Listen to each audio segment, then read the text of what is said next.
to make, with your indulgence, is with respect to the 6th anniversary of the historic election of the Team Unity government on February 16, 2015.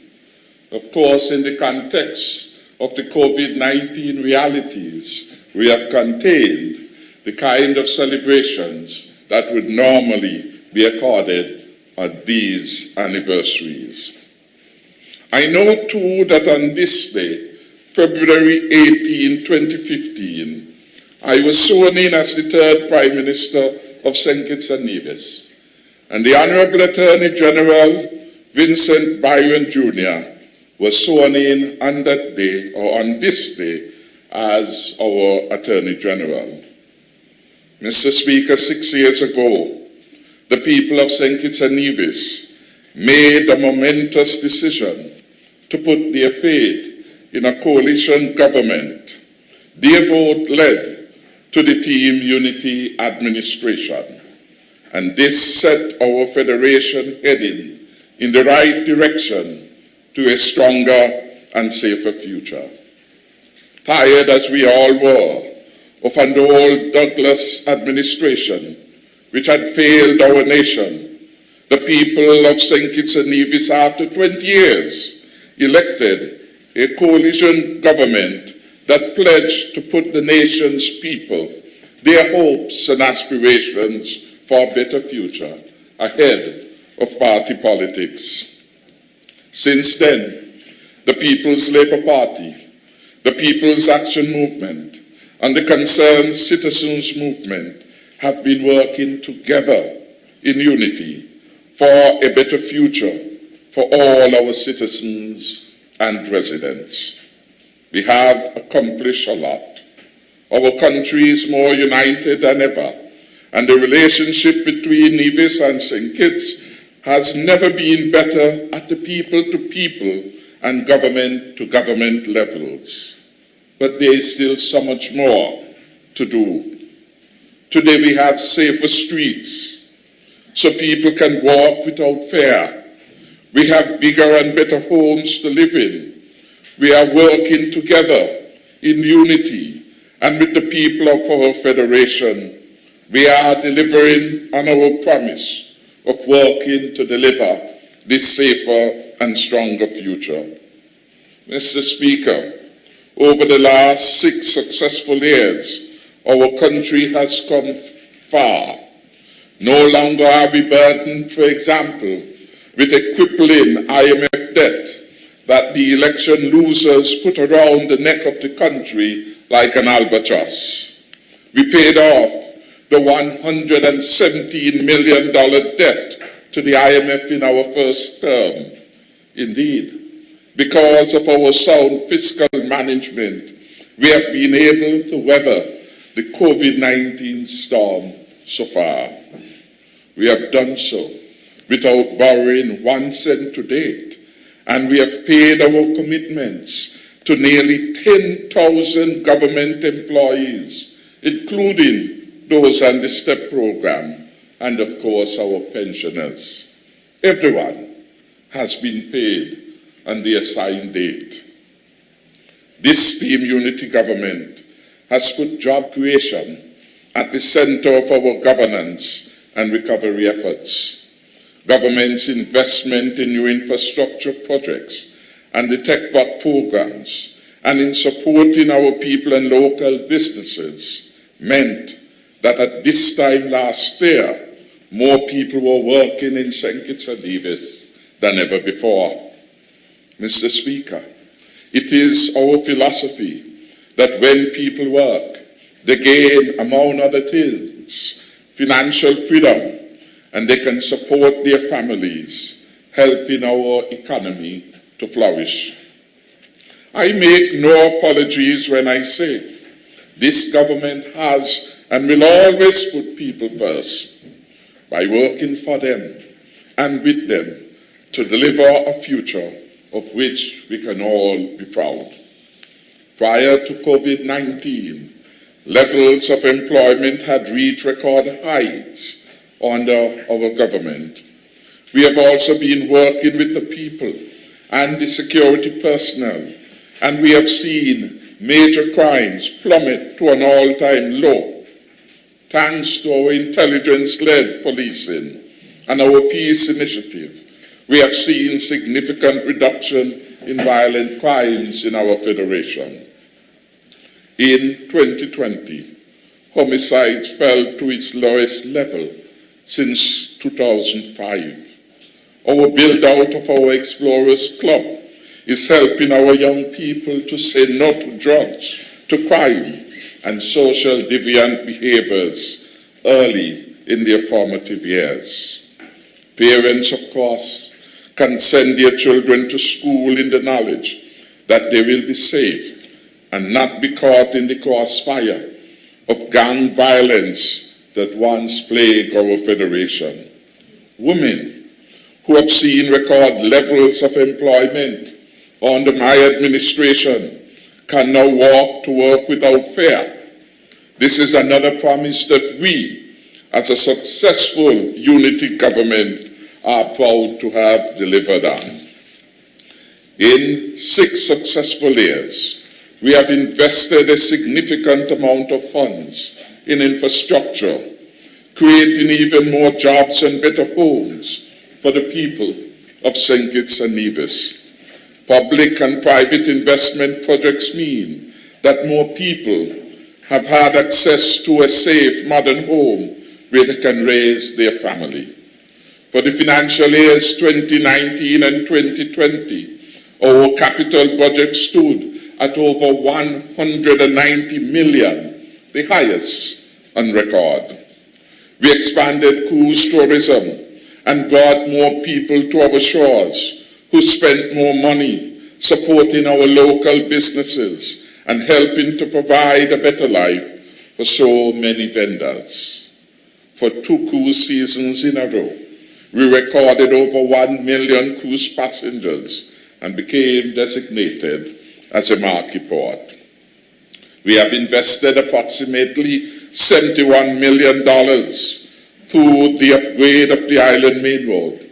This means businesses can transport their goods more easily across our federation, and people no longer have to worry about the damage that will be done to their vehicles when traveling to work or to any other purpose. We improved the road safety features for the benefit of the pedestrians in carefully built sidewalks and pedestrian crossings. We have installed traffic lights for better traffic control and management. And speaking of this, a new phase of this build-out is currently on the way. Mr. Speaker, there is no question that by working with the people and for the people, my government is taking St. Kitts and Nevis in the right direction.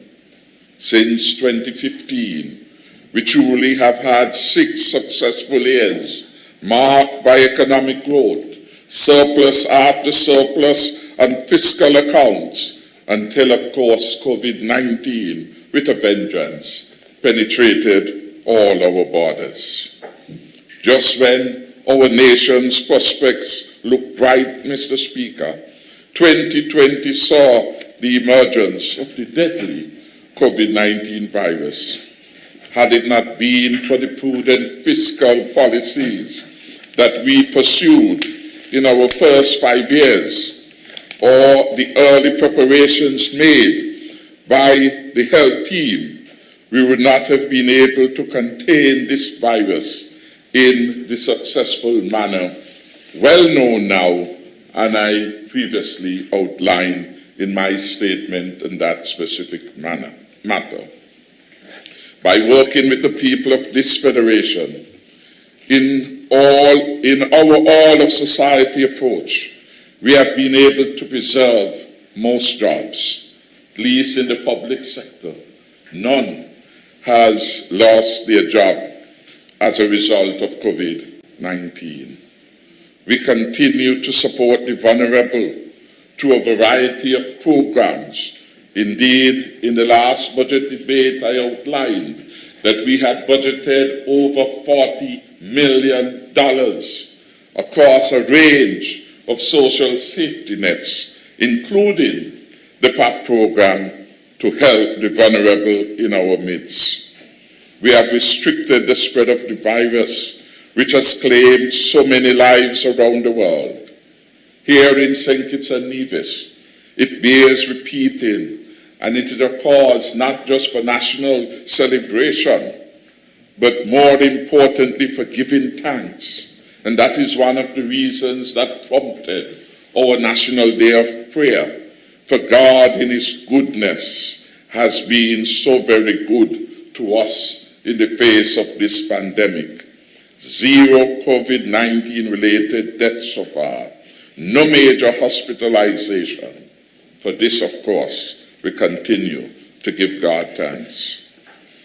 Mr. Speaker, it was less than 1 year ago when I addressed the nation and outlined Team Unity's long-term plan to get our nation through this crisis by 1, protecting the health and lives of all Kittitians and Nivisians, our Life First strategy at work. 2, preserving our economy from the global impacts, particularly on the tourism sector. And thirdly, preparing St. Kitts and Nevis to bounce back even stronger after the crisis passes. With gratitude to our healthcare professionals and other frontline workers, we have worked tirelessly around the clock to protect our citizens and residents. We remain one of the few countries around the world to have successfully flattened the curve and is considered internationally as very low risk. As a result, the vulnerable are being protected. Most jobs have been protected. And we, our small federation, have been able to emerge as one of the leading countries in the fight against COVID-19. What are the prospects, Mr. Speaker? This Team Unity government remains committed to building on the successes of the past 6 years to keep St. Kitts and Nevis heading in the right direction to a stronger and safer future. This, of course, will always be our priority.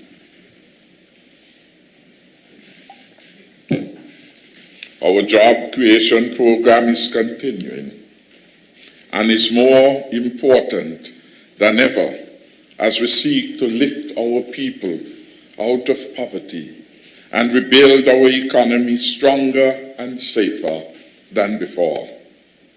In spite of the COVID-19 pandemic, we are committed to creating more opportunities for all, especially our young people, to ensure that they can reach their full potential.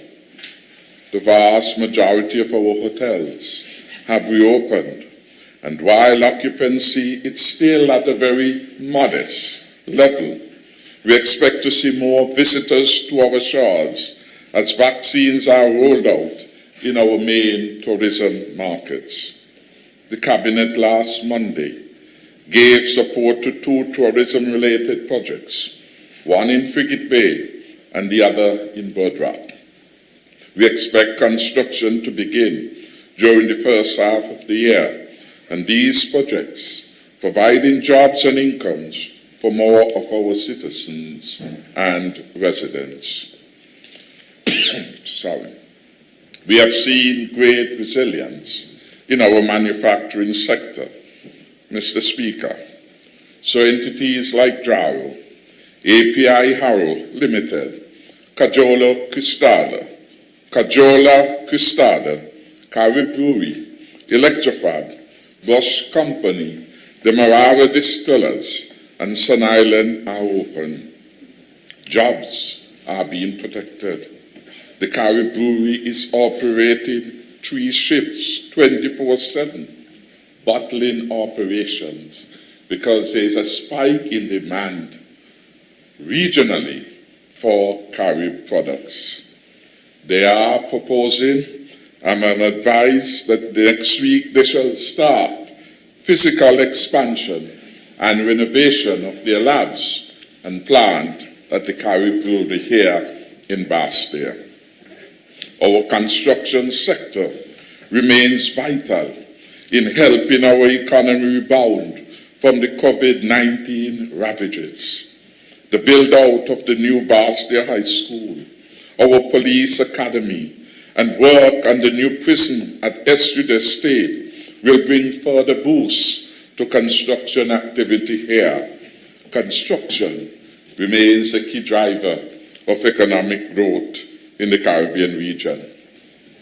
TDC Dual's housing project is now well on the way. I gather 3 or 4 contractors and their work team have already started. And this highlights Team Unity's commitment to providing better housing for every member of our society. We expect 2 more private sector housing projects to commence in the first half of the year. One is slated by one developer in the Cayenne area, and the other by another developer, smaller project in Molyneux. During the first quarter of 2021, we expect the return to St. Kitts of just over 650 Ross University students. To date, about 480 of them have returned, including a batch of about 84 who would have come in yesterday. We expect a further 168 students in March this year. This means, of course, job security for those who are engaged with that education facility. More money for the landlords for whom rental was an important source of income. Increased patronage for our restaurants and hotels, the security service, car rental agencies, and we could name them one by one in terms of the multiplier effect taking place from the return of a significant number of students here. There is so much more to look forward in our nation as Team Unity continues to deliver to our people. In conclusion, Mr. Speaker, as a result of my government's actions and successes over the past 6 successful years, our federation is heading in the right direction. Yes, these are turbulent times, but the ship of state is sailing very well. We have rid ourselves of the crippling IMF debt left by the Douglas administration, and we are weathering the COVID-19 storm. The rule of law and democracy have been restored, and internationally, these international institutions that review our indicators and rule of law and democracy have rated us very high. The World Justice Project Rule of Law, for example, over the recent years has listed St. Kitts and Nevis as #1 performer and the Rule of Law Index.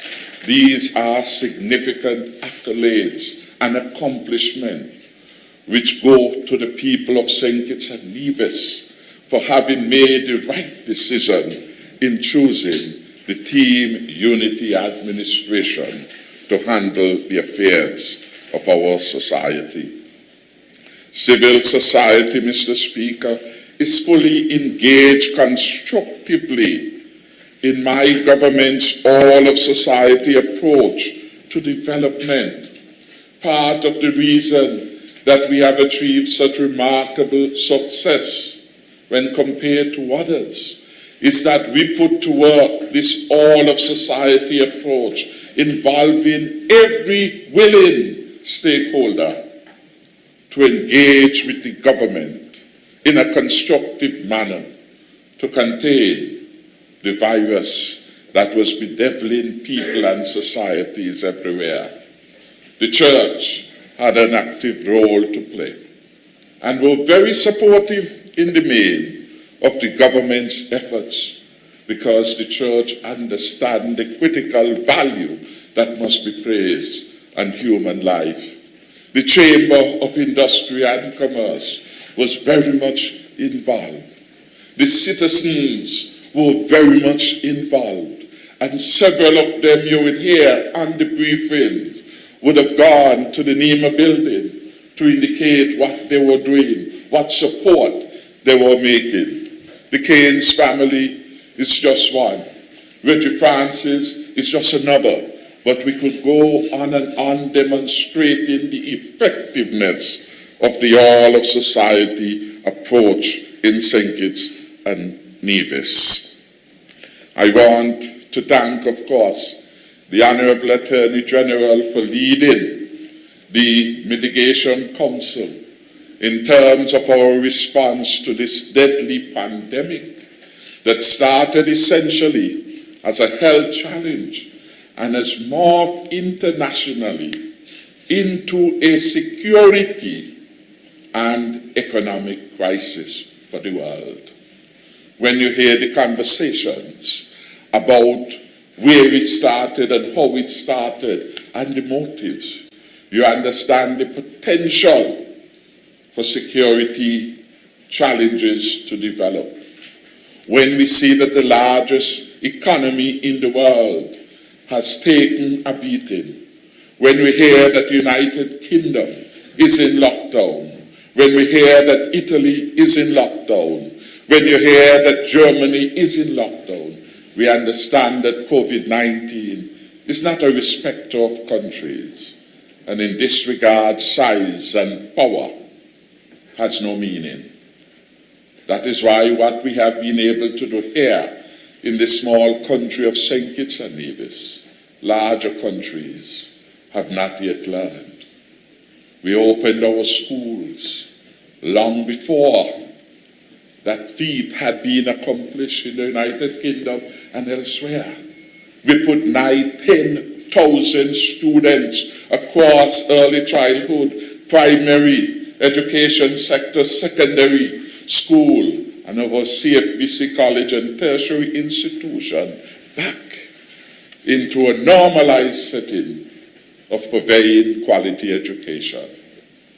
In New York and elsewhere, they're still struggling. COVID-19 is not a respecter.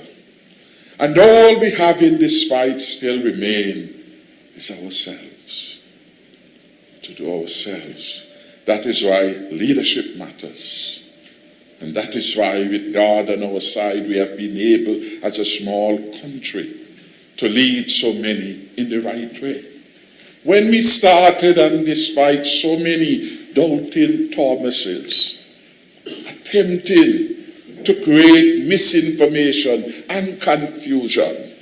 The spirit of the devil, you could have felt it. We want to thank God for the intervention of the church and the prayer warriors everywhere on behalf of this country, that we have been able in a very controlled manner, without a lot of fanfare, to restore normalcy to our country. Bit by bit, step by step, learning from the examples elsewhere, the situation elsewhere, learning most importantly from the science, and as it were, adapting everything to our own local knowledge. We have been able now to emerge globally as a well-managed state. So I want to thank all of our people of St. Kitts and Nevis for the confidence they gave in the administration that I led. Electing us first against incredible odds on the 16th of February 2015 and restoring their confidence for a second time when the elections were held in June of 2020. Indeed, it was a new experience. We had no template to guide us. So I really want to say a hearty thank you to all of the advisors, some known and some unknown, who gave me support, gave me advice, assisted the cabinet in formulating the strategy to take us safely through. We have honored Dr. Hazel Laws, Dr. Cameron Wilkinson, Mr. Samuel Abdias, and in honoring them, the honor is conferred to all members of their team and in the sector in which they work. So it is not just them, but we are saying that we have been able to rely on the expertise and the knowledge of our health practitioners right here to guide our health response.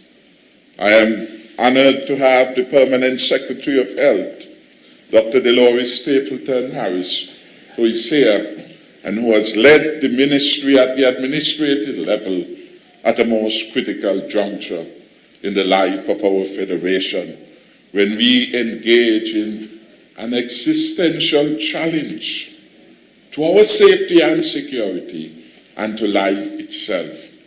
I want to thank former Minister of Health, Senator Wendy Phipps, who was the first of the ministers who have had to deal with this particular crisis, global pandemic. And I want to thank her successor as minister in that ministry, the Honorable Akila Byron Nisbet, who have very quickly got herself up to speed, thanks to the support for all, so that we can continue to move the country in the right direction. Yes, there is still a lot more work to be done. In almost every area, there is work to do. The priority now is to keep our people safe. The next and important challenge we must carry together is to get our country back to work again, where every able-bodied man and woman, boy and girl of working age can make a contribution to themselves and their families first, and to our wider nation. So on this, the week of great celebration of our 6th anniversary, I thank God for the opportunity He has given me and given this government to serve the people. I want the people to know that I, in my role of Prime Minister, will never take for granted the sacred trust and opportunity given to me by all of the people to take our country forward.